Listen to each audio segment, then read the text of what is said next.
சமாதானமும் உண்டாக. இந்த ஒரு புதிய மாதத்தை தேவன் நமக்கு தந்திருக்கிறார். அதற்காக தேவனுக்கு கொடான கொடி ஸ்தோத்திரங்கள். கடந்த 11 மாதங்கள் தேவன் நம்மை அற்புதமாக வழிநடத்தி வந்தார். சொல்லப்போனால் இந்த வருடம் முழுவதும் இம்மட்டும் நம்மை பாதுகாத்து நம்முடைய தேவைகள் எல்லாவற்றையும் சந்தித்து நம்மை தேவன் அற்புதமாக வழிநடத்தி இருக்கிறார். அதற்காக தேவனுக்கு கொடான கொடி நன்றிகள். இந்த மாதம் டிசம்பர் மாதம் ஒரு விசேஷமான மாதமாக இருக்கிறது. ஏனென்றால் இந்த டிசம்பர் மாதத்தில் நாம் கிறிஸ்துவனுடைய பிறப்பை, அவருடைய ரட்சிப்பை நாம் தியானிக்கக்கூடிய, அதை கொண்டாடக்கூடிய ஒரு மாதமாக இருக்கிறது. ஆகவே இந்த மாதத்தின் தலைப்பாக எடுத்துக்கொண்ட தலைப்பு என்ன அப்படின்னா, கர்த்தருக்குள் மனமகிழ்ச்சி அப்படின்றதுதான் இந்த மாதத்தின் தலைப்பாக இருக்கு. Let us be happy in the Lord அப்படின்றதுதான் தலைப்பு, கர்த்தருக்குள் மகிழ்ச்சி.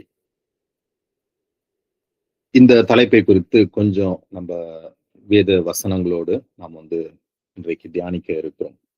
முதலாவது, நாம் இந்த உலக சூழ்நிலைகளை நம்ம பார்க்கும் பொழுது, இந்த உலக சூழ்நிலைகளில் இந்த மகிழ்ச்சி அப்படின்றது அது குறுகிய ஒரு மகிழ்ச்சியாக தான் இருக்கு.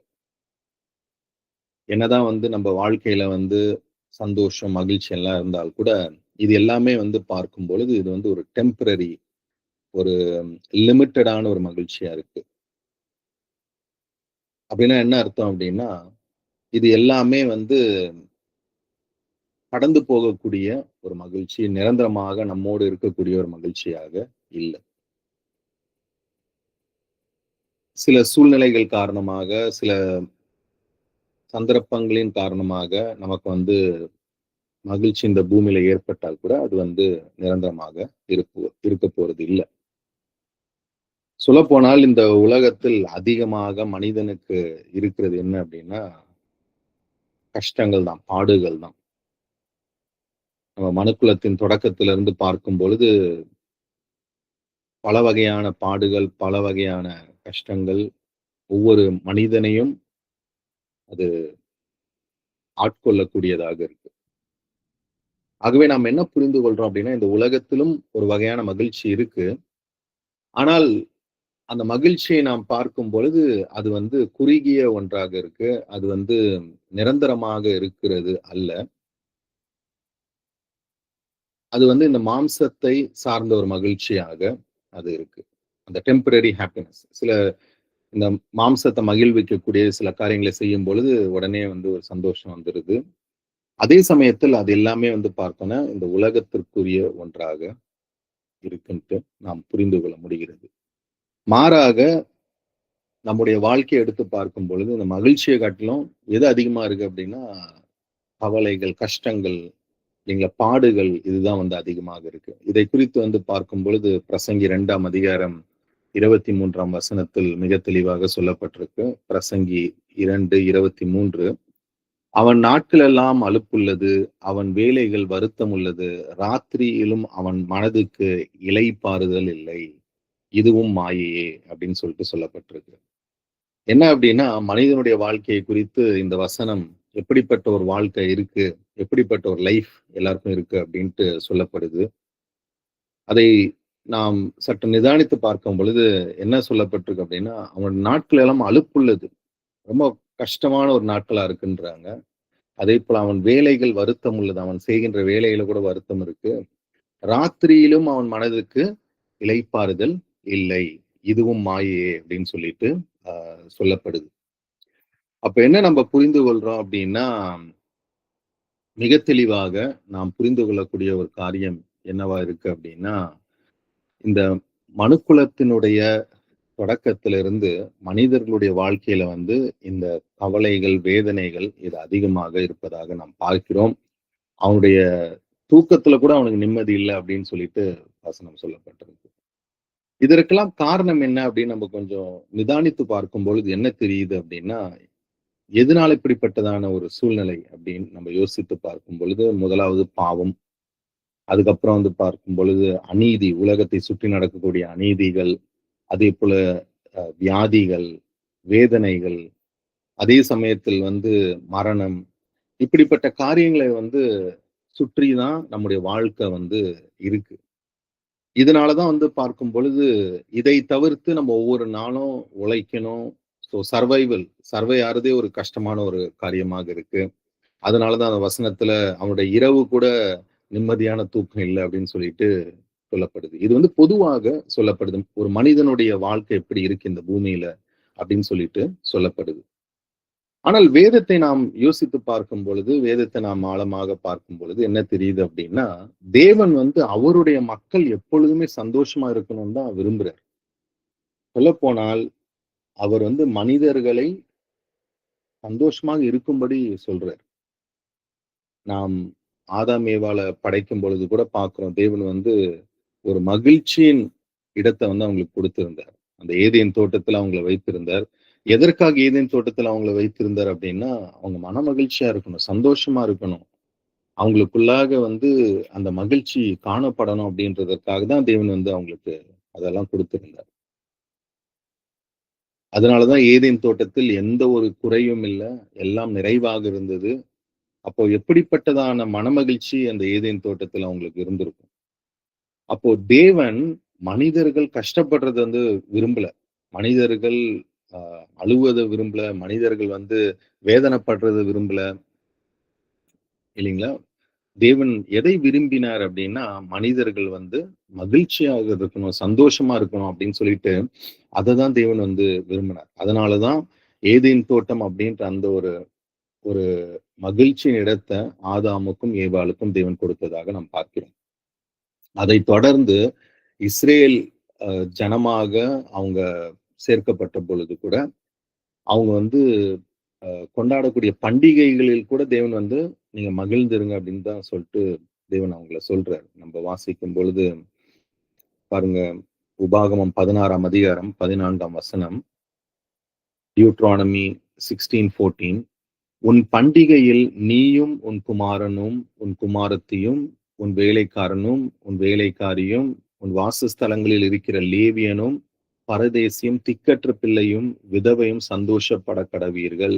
பாருங்க, உன் பண்டிகையில் அநேக பண்டிகைகளை வந்து இஸ்ரேல் மக்களுக்கு தேவன் கொடுத்திருந்தார். எதற்காக அவங்களுக்கு கொடுத்திருந்தார் அப்படின்னா, அவங்க மகிழ்ச்சியா இருக்கணும் அப்படின்றதற்காக தான் கொடுத்திருந்தார். மன மகிழ்ச்சியா இருக்கட்டும் அந்த பண்டிகைகளில் அப்படின்ட்டு. அதே போல இன்னொரு ஒரு வசனத்தில் கூட உபாகமம் 12ஆம் அதிகாரம் 18ஆம் வசனத்தில் இப்படியாக சொல்லப்பட்டிருக்கு. டியூட்ரானமி 12:18. உன் தேவனாகிய கர்த்தர் தெரிந்து கொள்ளும் ஸ்தானத்தில் நீயும் உன் குமாரனும் உன் குமாரத்தியும் உன் வேலைக்காரனும் உன் வேலைக்காரியும் உன் வாசல்களில் இருக்கிற லேவியனும் உன் தேவனாகிய கர்த்தருடைய சந்நிதியில் அதை புசித்து நீ கையிட்டு செய்யும் எல்லா காரியத்திலும் உன் தேவனாகிய கர்த்தருடைய சந்நிதியில் சந்தோஷப்படுவாயாக. அப்போ தேவன் தமக்கென்று தெரிந்து கொண்ட தம்முடைய பிள்ளைகளை, தம்முடைய மக்களை வந்து சந்தோஷமா இருக்க சொல்றாரு. அதனாலதான் வந்து பார்க்கும் பொழுது அநேக பண்டிகைகளை வந்து தேவன் வந்து இவர்களுக்கு கொடுத்திருந்தார். அப்ப நம்ம என்ன பார்க்கிறோம் அப்படின்னா, தேவன் மனிதர்கள் சந்தோஷமா இருக்கணும் அப்படின்றதுதான் வந்து அவர் வந்து விரும்புறாரு. ஒரே நிமிஷம்.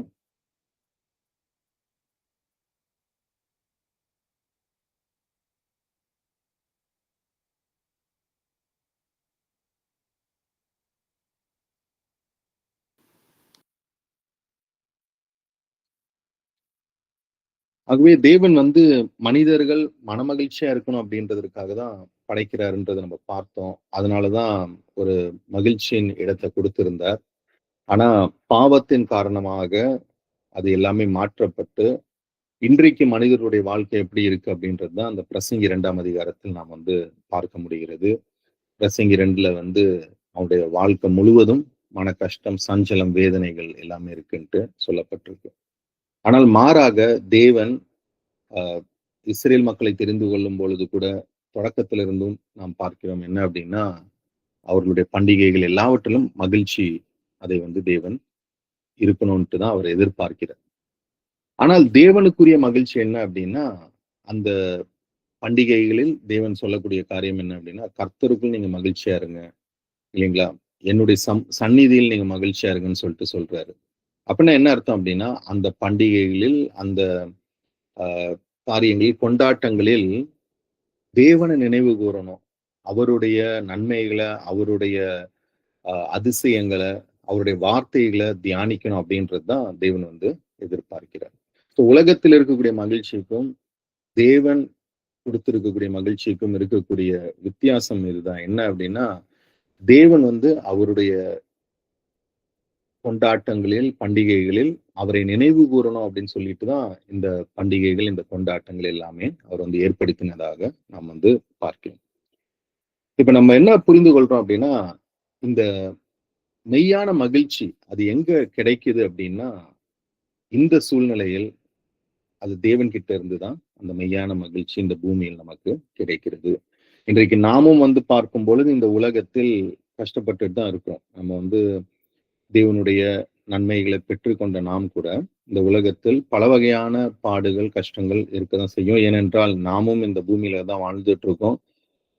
இந்த பூமியில வந்து சுற்றி நம்ம எல்லா காரியங்களையும் பார்த்து கொண்டுதான் இருக்கோம். வேதனைகளை பார்க்கிறோம், வியாதியை பார்க்கிறோம், மரணங்களை பார்க்கிறோம், நமக்கு இழைக்கப்படக்கூடிய தீமைகளை நம்ம சந்திக்கிறோம். இது எல்லாவற்றையும் நாம் பார்க்கும் பொழுது நமக்கு மனசோர்வு ஏற்படுது, கஷ்டங்கள் ஏற்படுது. அப்போ இப்படிப்பட்ட சூழ்நிலைகளில் நாம் எப்படி மனமகிழ்ச்சியாக இருப்பது? ஏனென்றால் கர்த்தருக்குள் கிடைக்கக்கூடிய அந்த மகிழ்ச்சி அது நித்திய மகிழ்ச்சியாக இருக்கு. அப்ப எப்படியெல்லாம் நாம் வாழ்ந்தால் நமக்குள்ளாக அந்த நித்திய அந்த மகிழ்ச்சி நம்மை ஆளுகை செய்யும் அப்படின்னு நம்ம பார்க்கும்பொழுது வேதாகமத்தில் சில அறிவுரைகள் சொல்லப்பட்டிருக்கு. சில அட்வைஸ், இப்படிலாம் நீங்க இருந்தீங்கன்னா இந்த பூமியில இந்த கஷ்டங்கள் மத்தியில் இப்படிலாம் நீங்க வாழ்ந்தீங்கன்னா உங்களுக்குள்ளாக மகிழ்ச்சி இருக்கும் அப்படின்னு சொல்லிட்டு சொல்லப்பட்டிருக்கு. அப்ப என்னெல்லாம் செய்யணும் அப்படின்னு நம்ம பார்க்கும்பொழுது முதலாவது நாம் தேவனுடைய வேதத்தை தியானிக்கணும் இல்லைங்களா? வசனம் ரொம்ப தெளிவாக சொல்லப்பட்டிருக்கு. நாம் அவருடைய வேதத்தை தியானிக்கும் பொழுது அந்த வேதம் வந்து நமக்கு மகிழ்ச்சியை தரும். சொல்லப்போனால் வேதாகமத்தில் இருக்கக்கூடிய எத்தனையோ தேவ மனிதர்கள் அவர்களுடைய பாடுகள் மத்தியில, கஷ்டங்கள் மத்தியில தேவனை நினைவு கூர்ந்ததுனாலதான் அவங்க வந்து மகிழ்ச்சியாக இருந்தாங்க. சொல்லப்போனால் அது அவர்களை பலப்படுத்தியது, திடப்படுத்தியது. பாருங்க, சங்கீதம் 119 162 வசனம். Psalm 119 162. மிகுந்த கொள்ளையுடைமையை கண்டுபிடிக்கிறவன் மகிழ்கிறது போல நான் உமது வார்த்தையின் பேரில் மகிழ்கிறேன். தாவீது சொல்றாரு. எப்படி வந்து ஒருத்தன் ஒரு ட்ரெஷரை வந்து கண்டுபிடிச்சு அவன் கண்டுபிடித்த உடனே ரொம்ப மகிழ்ச்சியா இருக்கிறானோ, அப்படியாக நான் வந்து உம்முடைய வார்த்தையின் மேல, உங்களுடைய வசனத்தின் மேல நான் வந்து மகிழ்ச்சியா இருக்கிறேன் அப்படின்னு சொல்லிட்டு சொல்றாரு.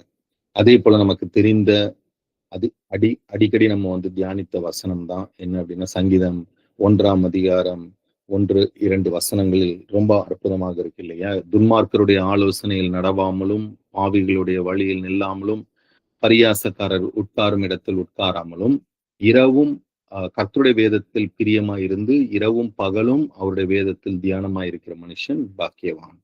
அப்ப கர்த்தருடைய வேதத்தில் பிரியமாயிருந்து இரவும் பகலும் அவருடைய வேதத்தில் தியானமா இருக்கிற மனுஷன் பாக்கியவான். அப்ப எது நமக்கு இந்த பூமியில மகிழ்ச்சியை தருது அப்படின்னா, ஒன்று அவருடைய வேதத்தை தியானிப்பது. இத்தனை கஷ்டங்கள் மத்தியில யோசிச்சு பாருங்க, தாவீதுக்கு எவ்வளவு கவலைகள் இருந்தது, எவ்வளவு வருத்தங்கள், வேதனைகள் இருந்தது. அந்த பாடுகள், கஷ்டங்கள் மத்தியில தாவீது வந்து ஒரு காரியத்தை தெளிவா செய்துட்டு இருந்தார். என்ன அப்படின்னா, கர்த்தருடைய வேதத்தை தியானிப்பது. அப்ப நாம் கூட கர்த்தருடைய வேதத்தை தியானிக்கும் பொழுது அது நமக்கு என்ன செய்யுது? மகிழ்ச்சியை தருது. அது நம்மை பலப்படுத்துது இல்லைங்களா? ஒரு மனிதன் வந்து எப்போ வந்து பாசிட்டிவா வாழ முடியும் அப்படின்னா, மகிழ்ச்சியா இருந்தாதான் பாசிட்டிவா வாழ முடியும். மகிழ்ச்சி இல்லை அப்படின்னா உடைஞ்சு போயிடுவான். அவனால வந்து வாழ்க்கையில முன்னிட்டு போகவே முடியாது. இப்ப தாவீது ராஜாவா இருக்கலாம், இன்னும் அநேக தேவ மனிதர்கள் எப்படி வாழ்க்கையில முன்னிட்டு சென்றாங்க, எப்படி அவ்வளவு பாடுகள் மத்தியில், அவ்வளவு வேதனைகள் மத்தியில முன்னாடி போனாங்க அப்படின்னா, அந்த கர்த்தருடைய வார்த்தைகளை தியானிப்பதன் மூலமாக. ஆகவே முதலாவது காரியம், நாம் கர்த்தருடைய வார்த்தையை ஒவ்வொரு நாளும் தியானிக்கணும். அதுல மகிழ்ச்சி இருக்குன்றதை நம்ம உணரணும் முதலாவது இல்லைங்களா? நம்முடைய மகிழ்ச்சியை கர்த்தருடைய வார்த்தையில் நாம் வந்து தேடுவது அவசியமாக இருக்கு. இந்த உலக இன்பங்களில் மட்டுமல்ல, இந்த உலகத்தில் இன்பம் இருக்கு இல்லைங்களா? பண்டிகையில இன்றைக்கு நம்ம பண்டிகைகளை கொண்டாடுறோம். சொல்லப்போனால் டிசம்பர் மாதம் இல்லைங்களா, கிறிஸ்துமஸ் சீசன், பண்டிகைகளை கொண்டாட தான் போறோம். நல்ல உணவு அருந்த போறோம், நல்ல புது உடைகள் போட போறோம், எல்லாம் சந்தோஷம்தான். ஆனால் அது மட்டுமே நம்முடைய மகிழ்ச்சியாக நாம் வைத்துக் கொள்ளக்கூடாது. அது எல்லாமே நிரந்தரம் அல்ல. எது நமக்கு நிரந்தரம், எது நமக்கு மெய்யான மகிழ்ச்சியை தருது அப்படின்னா, கர்த்தருடைய வார்த்தையை தியானிப்பது. அப்ப நம்ம மகிழ்ச்சியை எதுல தேடணும் அப்படின்னா, கர்த்தருடைய வார்த்தையை தியானிப்பதை நாம் தேடுவது அவசியமாக இருக்கு. 2வது, இந்த பூமியில எப்படி நாம் மகிழ்ந்து இருக்க முடியும் அப்படின்னா, கர்த்தரை துதிப்பதின் மூலமாக. இல்லைங்களா? வசனம் சொல்லுது பாருங்க, சங்கீதம் 101, பூமியின் குடிகளே எல்லோரும் கர்த்தரை கெம்பீரமாய் பாடுங்கள். பூமியின் குடிகளே கர்த்தரை கெம்பீரமாய் பாடுங்கள். 2வது வசனம், மகிழ்ச்சியோட கர்த்தருக்கு ஆராதனை செய்து ஆனந்த சத்தத்தோட அவர் சந்நிதி முன் வாருங்கள். எவ்வளவு அற்புதமா இருக்கு பாருங்க. மகிழ்ச்சியோடு கர்த்தருக்கு என்ன செய்யணுமா? ஆராதனை செய்யணும். இல்லைங்களா? அப்போ நம்முடைய மகிழ்ச்சி இந்த பூமியில கர்த்தரை ஆராதிப்பதில் இருக்க வேண்டும். நாம் தனித்து தேவனை ஆராதிக்கும் பொழுது, இல்லைங்க, தனிமையில் இருந்து அவரை துதிக்கும் பொழுது, அதுல நமக்கு மகிழ்ச்சி காணப்படுவது அவசியம். சங்கீதம் 33:1 இப்படியாக சொல்லப்பட்டிருக்கு. சாம் 33:1, நீதிமான்களை கர்த்தருக்குள் களி கூர்ந்து துதி செய்வது, நீதிமான்களை கர்த்தருக்குள் களி கூறுங்கள், துதி செய்வது செம்மையானவர்களுக்கு தகும். பாருங்க, நீதிமான்களை கர்த்தருக்குள் களி கூறுங்கள். எப்படி நம்ம கர்த்தருக்குள் களி கூற முடியும்? அவரை துதிப்பதின் மூலமாக. அவர் செய்த நன்மைகளை நாம் வாயினால் அறிக்கை செய்து அவரை மகிமைப்படுத்தும் பொழுது அதுவே நமக்கு எதை ஏற்படுத்தும்? மகிழ்ச்சியை ஏற்படுத்தும். அப்ப 2வது காரியம், இந்த பூமியில நாம் எப்படி மகிழ்ச்சியாக இருக்க முடியும் அப்படின்னா, கர்த்தரை நாம் துதிப்பதின் மூலமாக. அவர் செய்த நன்மைகள், அவர் செய்த அற்புதங்களை நாம் நினைவு கூர்ந்து துதிக்கும் பொழுது அதுவே நமக்குள்ளாக எதை ஏற்படுத்தும்? மகிழ்ச்சியை ஏற்படுத்தும். இல்லைங்களா? நம்முடைய பலவீனங்கள் எல்லாத்தையும் அந்த தேவனை துதிக்கின்ற துதியை அந்த பலவீனத்தை நீக்கி போட்டோம். நாம் சங்கீதத்தில் பார்க்கிறோம், முழுக்க முழுக்க தாவீது ராஜாவா இருக்கலாம், இன்னும் பலர் பாடின சங்கீதங்கள் கர்த்தரை மகிமைப்படுத்தினது தான். இல்லைங்களா? அவரை துதிக்கிறது தான். அந்த துதி, அந்த சங்கீதத்தை நாம் வாசிக்கும் பொழுதே அது நமக்கு ஒரு பாசிட்டிவ் ஒரு உணர்வை கொடுக்குது. இல்லைங்களா? ஒரு நல்ல ஒரு உணர்வை அது நமக்கு ஏற்படுத்தக்கூடியதாக இருக்கு. ஆகவே கர்த்தரை துதிப்பது அது மகிழ்ச்சியாக இருக்கு. 3வது, எப்படி நம்ம மகிழ்ச்சியாக இருக்க முடியும் அப்படின்னா, கர்த்தருடைய வார்த்தைகளை மற்றவர்கள்கிட்ட போய் சொல்லுவது. இல்லைங்களா? நம்ம ஏசாயா 52:7 வாசிக்கிறோம். ஐசாயா 52:7, சமாதானத்தை கூறி நற்காரியங்களை சுவிசேஷமாய் அறிவித்து ரட்சிப்பை பிரசித்தப்படுத்தி உன் தேவன் ராஜரீகம் பண்ணுகிறார் என்று சீயோனுக்கு சொல்லுகிற சுவிசேஷகனுடைய பாதங்கள் மலைகளின் மேல் எவ்வளவு அழகாய் இருக்கிறது. என்ன சொல்லப்பட்டிருக்கு அப்படின்னா, அதாவது நாம் செய்யக்கூடிய சுவிசேஷமே அது நமக்கு மகிழ்ச்சியை தரக்கூடியதாக இருக்கு. அப்ப நம்ம எப்படி இந்த பூமியில மகிழ்ச்சியா இருக்க முடியும்னா, 3வது காரியம், கர்த்தருடைய சுவிசேஷத்தை, சத்தியத்தை நாம் போய் மற்றவர்களுக்கு போய் சொல்லும் பொழுது அது நமக்கு மகிழ்ச்சியை தருகிறது. ஆகவே அதை நாம் செய்யணும். இதே வசனத்தை நம்ம ஆங்கிலத்துல இங்கிலீஷ் டிரான்ஸ்லேஷன்ல வாசித்தோம்னா ரொம்ப அற்புதமா இருக்கு. How beautiful upon the mountains are the feet of him who brings good news, who publishes peace, who brings good news of happiness. Who brings good news of happiness, who publishes salvation, who says to Zion, your God reigns. பாருங்க, good news of happiness. அப்போ இந்த சுவிசேஷத்தை நாம் அறிவிப்பதே அது என்னவா இருக்கான்? நமக்கு மகிழ்ச்சியை தருகிறது. ஆண்டவராக இயேசு கிறிஸ்து கூட தன்னுடைய சீடர்களை போய் சுவிசேஷ மற்றவர்களுக்கு போய் அறிவிங்க அப்படின்ட்டு அவர் சொல்லும் பொழுது, அவங்க அறிவித்து வரும் பொழுது எப்படி வந்தாங்க அப்படின்னா, சந்தோஷமா திரும்பி வந்தாங்க. இல்லைங்களா? நம்ம லூக்கால அதை வாசிக்கிறோம். லூக்கா 10:17 பின்பு அந்த 70 பேரும் சந்தோஷத்தோட திரும்பி வந்து, இல்லைங்களா, சந்தோஷத்தோட திரும்பி வந்தாங்க. இல்லைங்களா? அந்த சந்தோஷத்தை பார்த்து ஆண்டவராக இயேசு கிறிஸ்து அவரும் சந்தோஷமாகி தேவனை மகிமைப்படுத்துறாரு. 21 அதே லூக்கா 10:21, அந்த வேளையில் இயேசு ஆவியில் களி கூர்ந்து, பிதாவே, வானத்துக்கும் பூமிக்கும் ஆண்டவரே, இவைகளை நீர் ஞானிகளுக்கும் கல்விமான்களுக்கும் மறைத்து பாலகருக்கு வெளிப்படுத்தினபடியால் உம்மை ஸ்தோத்திரிக்கிறேன். இல்லைங்களா? அந்த முதல் வரியில சொல்லப்பட்டிருக்கு, அந்த வேளையில் இயேசு ஆவியில் களி கூர்ந்து. இல்லைங்களா? இயேசு களி கூர்றார் அப்படின்னா சுவிசேஷத்தை அறிவிக்கும் பொழுது களி கூர்ந்திருக்காரு. அப்ப நாமும் நற்செய்தியை மற்றவங்க கிட்ட போய் பறைசாற்றும் பொழுது, அதை நாம் சொல்லும் பொழுது அது என்ன செய்யுது அப்படின்னா நமக்குள்ளாக மகிழ்ச்சி ஏற்படுத்துது. அதே சமயத்தில் ஆண்டவராகிய இயேசு கிறிஸ்துவும் நம்முடைய பிதாவாகிய தேவனும் அவர்களும் கலிகூறுகிறார்கள். நாம் செய்யக்கூடிய அந்த சுவிசேஷ பணிகள் அது நம்மை வந்து சந்தோஷப்படுத்துவது மட்டுமல்லாமல் அவர்களையும் சந்தோஷப்படுத்துவதாக நாம் பார்க்கிறோம்.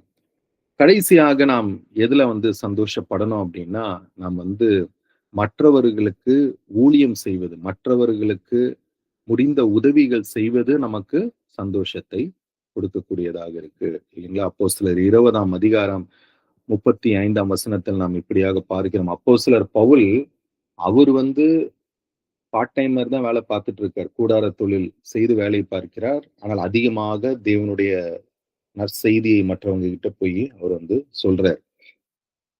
அப்படி இருக்கும் பொழுது அவர் வந்து அந்த செய்யக்கூடிய அந்த சின்ன வேலையில அந்த பார்ட் டைம் ஜாப்ல வரக்கூடிய அந்த பணத்தை வைத்து என்ன செய்யறாருன்னா மத்தவங்களுக்கு போய் கொடுக்கிறாரு. அது வந்து அவருக்கு சந்தோஷத்தை கொடுக்குது.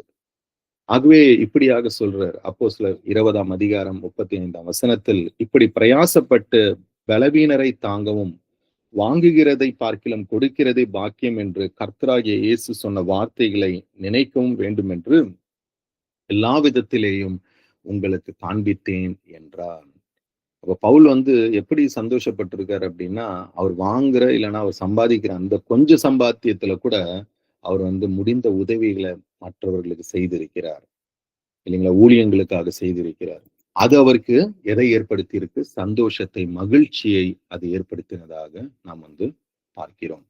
ஆகவே இந்த பூமியில் நிரந்தர சந்தோஷம் எதுலெல்லாம் நம்ம வந்து கண்டடைய முடியுது அப்படின்னா, கர்த்தருடைய வார்த்தையை தியானிப்பதில் நாம் அந்த மகிழ்ச்சியை பார்க்க முடிகிறது. அவரை துதிப்பதின் மூலமாக நமக்கு மகிழ்ச்சி உண்டாகிறது. அவருடைய வார்த்தைகளை நம்ம வந்து மற்றவங்க கிட்ட போய் அறிவிக்கும் பொழுது அது நமக்கு மகிழ்ச்சியை கொடுக்குது. அது கர்த்தரையும் இயேசு கிறிஸ்துவையும் அது வந்து மகிழ்விக்கக்கூடியதாக இருக்கு. அதே போல 4வது காரியமாக நாம் என்ன பார்க்கிறோம் அப்படின்னா, மற்றவர்களுக்கு நாம் செய்யக்கூடிய உதவிகள் அது நமக்கு மகிழ்ச்சியை ஏற்படுத்தக்கூடியதாக இருக்குன்ட்டு நாம் புரிந்து கொள்ள முடிகிறது. ஆகவே இந்த புதிய மாதத்தில் நமக்கு என்ன புரிகிறது அப்படின்னா, நாம் வந்து கிறிஸ்துவனுடைய அந்த பிறப்பின் நற்செய்தியை குறித்து நாம் வந்து மகிழ்கிறோம் இல்லைங்களா? இந்த புதிய மாதத்தில் அவருடைய பிறப்பின் நற்செய்தியை நாம் வந்து தியானிக்கிறோம்.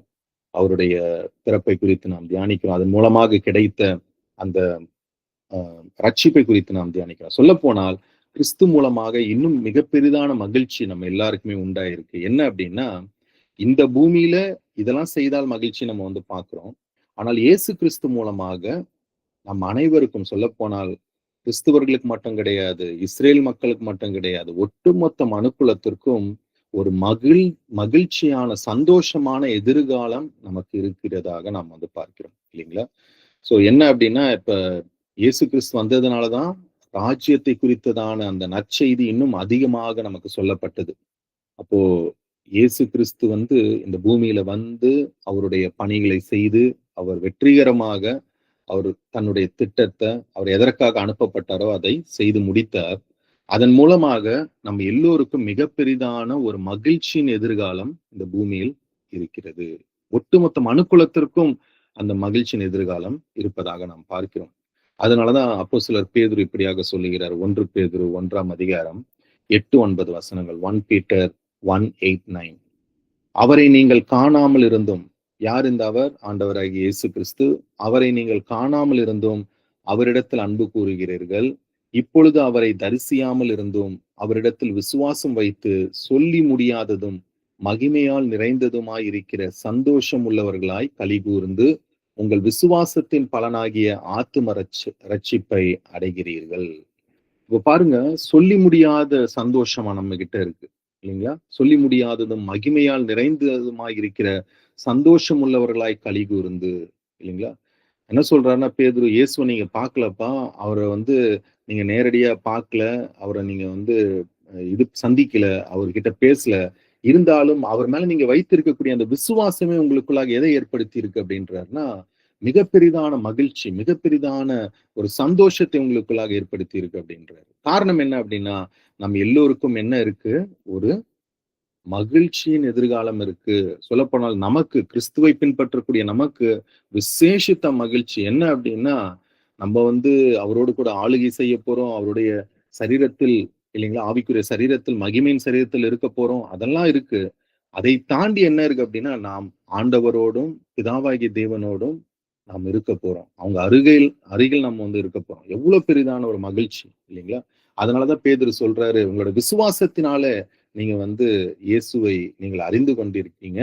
அதுவே உங்களுக்கு மிக பெரிதான மகிழ்ச்சி அப்படின்னு சொல்லிட்டு சொல்றாரு. இதனாலதான் வந்து பார்க்கும் பொழுது இயேசு கிறிஸ்துவனுடைய சீடர்கள் எவ்வளவு கஷ்டங்கள் வந்தாலும், எவ்வளவு பாடுகள் வந்தாலும் அவங்க வந்து மகிழ்ச்சியாக இருந்தாங்க. அதற்கு காரணம் என்ன அப்படின்னா, இப்படிப்பட்டதான ஒரு சந்தோஷத்தின் எதிர்காலம் மனுக்குலத்திற்கு இருக்கு அப்படின்றதுனாலதான் அவங்க வந்து எவ்வளவு பாடுகள் இருந்தாலும் அதன் மத்தியில இல்லைங்களா, ஊழியத்தின் பாடுகள் மத்தியில கூட அவங்க வந்து மகிழ்ச்சியாக இருந்தாங்க. நம்ம பார்க்கும் பொழுது அப்போஸ்தலர் 5ஆம் அதிகாரம் 41ஆம் வசனத்தில் இப்படியாக சொல்லப்பட்டிருக்கு. அவருடைய நாமத்துக்காக தாங்கள் அவமானப்படுவ அவமானம் அடைவதற்கு பாத்திரராக எண்ணப்பட்டபடியால் சந்தோஷமாய் ஆலோசனை சங்கத்தை விட்டு புறப்பட்டு போய் தினம்தோறும் தேவாலயத்திலும் வீடுகளிலேயும் இடைவிடாமல் உபதேசம் பண்ணி இயேசுவே கிறிஸ்துவென்று பிரசங்கித்தார்கள். எதனால இவங்க வந்து சந்தோஷமா ஆலோசனை பண்றாங்க? ஏன்னா ஒரு எதிர்காலம் இருக்கு. இப்ப யோசிச்சு பார்க்கும் பொழுது இப்ப நமக்கெல்லாம் ஒரு எதிர்காலமே கிடையாது.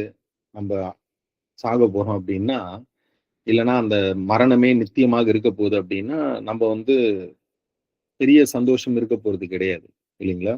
அத சுவிசேஷத்த போய் அதனால அறிவிக்கிறது மூலமா என்ன சந்தோஷம் இருக்க போறது? ஒண்ணும் இல்ல. ஏன்னா எதிர்காலமே இல்லையே! ஆனால் இயேசு கிறிஸ்து மூலமாக ஒட்டுமொத்த மனுக்குலத்திற்கும் என்ன இருக்குன்ட்டு நம்ம பார்க்கிறோம். ஒரு சந்தோஷமான எதிர்காலம் இருக்கு. சொல்லப்போனால் அததான் இவங்க சுவிசேஷமாக போய் அறிவிக்கிறாங்க. தேவனுடைய ராஜ்யம், ராஜ்யம்ன்ட்டு. அப்படி அறிவிப்பது தான் அவங்களுக்கு என்ன குடுத்திருக்கு அப்படின்னா, சந்தோஷத்தை, மகிழ்ச்சியை அவர்களுக்கு குடுத்ததாக நாம் வந்து பார்க்கிறோம். அதனாலதான் இன்னொரு வசனத்தில் கூட யாக்கோபு இப்படியாக சொல்றாரு. ஜேம்ஸ் 1 2ல இருந்து வாசிக்கும் பொழுது, யாக்கோபு 1:2 இருந்து வாசிக்கும் பொழுது, என் சகோதரரே, நீங்கள் பலவிதமான சோதனைகளில் அகப்படும் போது உங்கள் விசுவாசத்தின் பரீட்சையானது பொறுமையை உண்டாக்கும் என்று அறிந்து அதை மிகுந்த சந்தோஷமாக எண்ணுங்கள் அப்படின்றார். அப்போ நாம் என்ன புரிந்து கொள்றோம் அப்படின்னா, நாம் கிறிஸ்தவர்களாக இருக்கக்கூடியவர்கள், தேவனை அறிந்த நாம் வந்து இந்த உலகத்தின் சந்தோஷங்களில், உலகத்தின் மகிழ்ச்சியில் வந்து நாம் வந்து நிம்மதி இல்லைன்னா அதை தேடக்கூடியவர்களாக மாத்திரம் இருக்கக்கூடாது. சொல்லப்போனால் தேவனை அறிந்த நாம் வந்து எதுல மகிழ்ச்சியா இருக்கணும் அப்படின்னா, தேவனை அறிகின்ற அந்த அறிவுல மகிழ்ச்சியா இருக்கணும். நம்ம பார்த்த அந்த 4 காரியங்கள் அதுல நம்ம வந்து மகிழ்ச்சியா இருக்கணும். அதே போல வந்து நமக்கு மிக பெரிதான ஒரு மகிழ்ச்சியின் எதிர்காலம் இருக்குன்னு சொல்லிட்டு கிறிஸ்து மூலமாக வரக்கூடிய பாடுகளா இருக்கலாம், ஊழியத்து நிமித்தம் வரக்கூடிய பாடுகளா இருக்கலாம். இந்த பாடுகள் மத்தியில நாம் மகிழ்ச்சியோடு அவருடைய ஊழியத்தை செய்வது, அவருடைய அவருடைய திட்டத்தை நிறைவேற்றுவதுதான் நமக்கு மிக பெரிதான சந்தோஷத்தை, மகிழ்ச்சியும் ஏற்படுத்தக்கூடியதாக இருக்கும். ஆகவே இந்த செய்தியை கேட்டுக்கொண்டிருக்கக்கூடிய நம்ம ஒவ்வொருவரும் நாம் இதை மனதில் வைத்துக் கொள்ளணும். என்ன அப்படின்னா, இந்த உலகத்தில் மனிதர்கள் மகிழ்ச்சியை எது எதுலயோ தேடுறாங்க இல்லைங்களா? இந்த உலக காரியங்களில், இந்த உலக கொண்டாட்டங்களில், உலக ஆஹ் ஆசா பாசங்களில் இல்லைங்களா? இந்த உலக காரியங்களில் மட்டுமே அந்த மகிழ்ச்சியை தேடிட்டு இருக்கிறாங்க. அந்த மகிழ்ச்சி அதுல அவங்களுக்கு நிரந்தரமா இல்லாததுனால அவங்க சோர்ந்து போயிடுறாங்க, கஷ்டப்பட்டுடுறாங்க. ஆகவே அவங்க வந்து ரொம்ப சுலபமாக தளர்ந்து போயிடுறாங்கன்ட்டு நம்ம வந்து பார்க்கிறோம். ஆனால் மாறாக கிறிஸ்துவர்களா இருக்கக்கூடிய நாம், சத்தியத்தை அறிந்த நாம் வந்து மெய்யான மகிழ்ச்சியை தேடக்கூடிய கிறிஸ்தவர்களா இருக்கணும். அந்த மெய்யான மகிழ்ச்சி எதுலலாம் இருக்கு அப்படின்னா, தேவனுடைய வார்த்தையை தியானிப்பதில் இருக்கு, அவரை துதிப்பதில் இருக்கு, அவருடைய சுவிசேஷத்தை மற்றவர்கள் கிட்ட பறைசாற்றுவதில் இருக்கு, மற்றவர்களுக்கு நாம் வந்து கொடுப்பதில் இல்லைங்களா, முடிந்த அளவுக்கு உதவி செய்வதில், கொடுப்பது மட்டும் இல்ல, ஊழியம் உதவி செய்வதும் எங்களை உதவி செய்வதில் அந்த மகிழ்ச்சி வந்து நம்மால் காண முடிகிறது. அதே சமயத்தில் நமக்கு மிக பெரிதான ஒரு மகிழ்ச்சியின் எதிர்காலம் இருக்கு அப்படின்றதே நமக்கு ஒரு மகிழ்ச்சி அப்படின்றத நாம் மனதில் வைத்துக் கொள்ள வேண்டும். ஆகவே இந்த கர்த்தருக்குள் இருக்கக்கூடிய மகிழ்ச்சி தான் இது நிரந்தரமான மகிழ்ச்சி இல்லைங்களா? இப்படிப்பட்ட ஒரு சரியான நோக்கத்தோடு இந்த பூமியில நம்ம வாழ்ந்தோம் என்றால், நாம் சாகும் வரைக்கும் நமக்கு வந்து மகிழ்ச்சி இருந்து கொண்டேதான் இருக்கும். அதனால்தான் பவுல் சொல்றாரு, கர்த்தருக்குள் மகிழ்ச்சியா இருங்க. மீண்டும் சொல்றேன், நான் மகிழ்ச்சியா இருங்கன்றாரு. காரணம் என்ன அப்படின்னா, இன்னொரு இடத்துல கூட பவுல் சொல்றாரு, உயர்விலும் தாழ்விலும் நான் வாழ கத்துக்கிட்டேன் அப்படின்றாரு. இல்லைங்களா? அதற்கு காரணம் என்ன அப்படின்னா, நாம் இந்த புரிதலோடு இந்த பூமியில வாழும் பொழுது, நாம் கடைசி மூச்சு இருக்கிற வரைக்கும் நம்ம சந்தோஷமா தான் இருக்க போறோம். அதே சமயத்தில் ராஜ்யம் வரும்பொழுது மிகப்பெரிதான சந்தோஷம், மகிழ்ச்சி நம்மை ஆட்கொள்ளும். அந்த மகிழ்ச்சியில் நிச்சயமாக நாம் தேவனோடு இருப்போம், கிறிஸ்துவோடு இருப்போம். நாம் இருந்து நாம் தேவனை மென்மேலும் மகிமைப்படுத்துவோம். ஆகவே இந்த மாதத்தில் நாம் மகிழ்ந்திருப்போம், கர்த்தருக்குள் மகிழ்ந்திருப்போம். ஆகவே மெய்யான மகிழ்ச்சியின் மேல, நித்திய மகிழ்ச்சியின் மேல நம்முடைய எண்ணங்களை, நம்முடைய சிந்தனைகளை வைப்போம். இந்த நிரந்தரமற்ற இந்த உலக மகிழ்ச்சியின் பின்னாடி நம்ம அதுதான் நிரந்தரம்ன்ட்டு ஏமாந்து போயிட வேண்டாம். மாறாக நாம் நித்திய மகிழ்ச்சி எதுல இருக்கின்றதை நாம் உணர்ந்தவர்களாக, இந்த உணர்வுள்ள கிறிஸ்தவர்களாக இந்த மாதத்தில் பயணிப்போம். தேவன் தாமே உங்கள் ஒவ்வொருவரையும் ஆசீர்வதிப்பாராக. ஆமென். ஒரு சிறு ஜெபத்தை செய்து நாம் நிறைவு செய்வோம், ஜெபிப்போம். அன்பின் பரலோகத்தின் பிதாவே, ஆசீர்வதிக்கப்பட்ட இந்த புதிய மாதத்திற்காக நன்றி செலுத்துகிறோம் அப்பா. நீர் கொடுத்த இந்த புதிய மாதத்திற்காக நன்றி பிதாவே. இந்த மாதத்தில் நாங்கள் உமக்குள் மகிழ்ந்திருக்கக்கூடிய கிறிஸ்தவர்களாக வாழ நீர் எங்களுக்கு கற்றுத்தரும்படி ஜெபிக்கிறேன். பாடுகள் மத்தியிலே, கஷ்டங்களின் மத்தியிலே பிதாவே, ஆம், உம்முடைய தேவ மனிதர்கள் எப்படி மகிழ்ந்திருந்தார்களோ நாங்களும் அப்படியாக மகிழ்ந்திருக்க, நாங்களும் சந்தோஷமாக இருக்க உதவி செய்தரும்படி ஜெபிக்கிறேன். இந்த வேளையில் கூட அன்பின் பரலோகத்தின் தகப்பனே, சபையில் இருக்கக்கூடிய ஒவ்வொரு குடும்பத்தை உங்களோட கரங்களில் அர்ப்பணிக்கிறோம் அப்பா. இந்த மாதம் முழுவதும் அவருடைய தேவையை சந்திங்க. அவளுடைய பலவீனங்களில் உம்முடைய பலன் பரிபூர்ணமாய் விளங்கும்படியாய் ஜெபிக்கிறேன். கையின் பிரயாசங்களை ஆசிர்வதிங்க. மென்மேலும் ஆவிக்குரிய வாழ்வில் நாங்கள் ஒவ்வொருவரும் இந்த மாதம் முழுவதும் பெருகின கிருபை பாராட்டும்படியாய் ஜெபிக்கிறேன். அதே சமயத்தில் அன்பின் தகப்பனே, இந்த மாதத்திலும் அநேகருக்கு பல தேவைகள் இருக்கலாம். அந்த தேவைகள் எல்லாம் இயேசு கிறிஸ்துவின் நாமத்தினாலே சந்திக்கப்படும்படியாய் ஜெபிக்கிறேன். எல்லாவற்றிலும் அன்பின் தகப்பனே, நாங்கள் உண்மையாக உம்மை பற்றி கொள்ளக்கூடிய கிறிஸ்தவர்களாக இருக்க, உம்மை நாங்கள் தேடக்கூடிய கிறிஸ்தவர்களாக இந்த பூமியிலே நாங்கள் வாழ்ந்து ஜீவிக்க கிருபை பாராட்டும்படி ஜெபிக்கிறேன். ஊழிய தேவைகளை சந்திங்க தகப்பனே. அதே சமயத்தில் இந்த மாதத்தில் நடக்க இருக்கக்கூடிய எல்லா கொண்டாட்டங்கள் எல்லா தகப்பனே, உங்களுடைய குமாரனாகிய இயேசு கிறிஸ்துவனுடைய அந்த பிறப்பின் நற்செய்தியை நாங்கள் ஆராதிக்கக்கூடிய அந்த ஆராதனை, அதற்கான தேவைகள், ஆயத்த பணிகள் எல்லாவற்றையும் உம்முடைய கரங்களில் அர்ப்பணிக்கிறோம். நீர் பொறுப்பெடுத்துக் கொள்ளுங்க, வழிநடத்துங்க. யாரெல்லாம் பலவீனமாக இருக்கிறார்களோ இயேசு கிறிஸ்துவின் நாமத்தினாலே உம்முடைய பலத்தை தந்து பலப்படுத்தும்படியாக ஜெபிக்கிறேன். நீரை பொறுப்பெடுத்துக் கொள்ளுங்க. இந்த மாதம் முழுவதும் உம்முடைய கரம் எங்களோடு இருந்து எங்களை வழிநடத்தும்படியாக ஜெபிக்கிறேன். எங்கள் குற்றங்கள், குறைகள் எல்லாவற்றையும் மன்னித்து எங்களை ஏற்றுக்கொள்ளுங்க. இயேசு கிறிஸ்து மூலம் தாழ்மையோடு ஜெபிக்கிறேன் நல்ல பிதாவே, ஆமென். என் ஆத்துமாவே கர்த்தரை ஸ்தோத்திரி, என் முழு உள்ளமே அவருடைய பரிசுத்த நாமத்தை ஸ்தோத்திரி. என் ஆத்துமாவே கர்த்தரை ஸ்தோத்திரி, கர்த்தர் செய்த சகல உபகாரங்களையும் மறவாதே. நம்முடைய ஆண்டவராகிய இயேசு கிறிஸ்துவின் கிருபையும், பிதாவாகிய தேவனுடைய அன்பும், பரிசுத்தாவின் ஐக்கியமும் நம் அனைவரோடும் இந்த மாதம் முழுவதும் நம்முடைய சபையோடும், சபையின் ஊழியங்களோடும் இன்றும் என்றும் சதா காலமும் நிலைத்திருப்பதாக. ஆமேன்.